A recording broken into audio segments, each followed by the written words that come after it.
Both our first reading today and the gospel feature this theme of being persistent in prayer. In the first reading from the book of Esther, we have Queen Esther herself calling out to God in prayer, desperately seeking his help, because at this moment she knows that there are people from like the government that she has become a queen in, but they want to kill all of the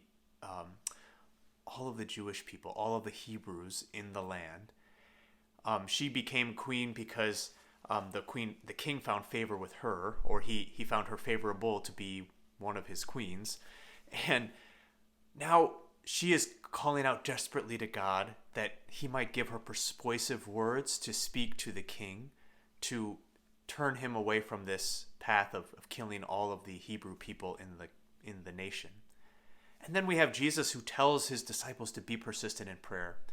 Ask and you shall receive. Seek and you will find. Knock and the door will be opened to you.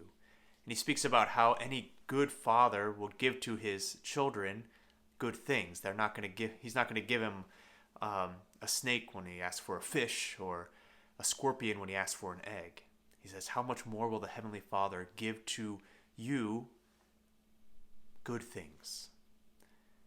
And I think that sometimes we can misunderstand this, or we maybe get the wrong idea when we think, okay, so if I just say to God, Lord, help this to happen, make this happen now, then everything will go fine. That everything should go fine. But it's not just a simple like playing lip service to God in the midst of our prayer, but it's actually, like Queen Esther, being totally submitted to God in this prayer. Listen to what she says. She says, God of Abraham, God of Isaac, God of Jacob, blessed are you. Help me who am alone and have no help but you. She is totally desperate for God's intercession here. We have to come before God with all of our barriers down, knowing that he's the one who can do all things, and having full and complete trust in his divine power to work in these areas. Sometimes I feel like I can give a half-hearted prayer, like, Lord, if kind of like the man who has the son who's tormented by a spirit, he says, Lord, if you can do anything, please help him.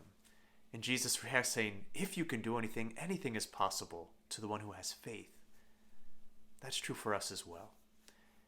We have to come before the Lord with faith with our petitions, really believing that he can do all that he says he can, all that we ask for that he can, knowing that he can bring about the greatest good from the worst situations.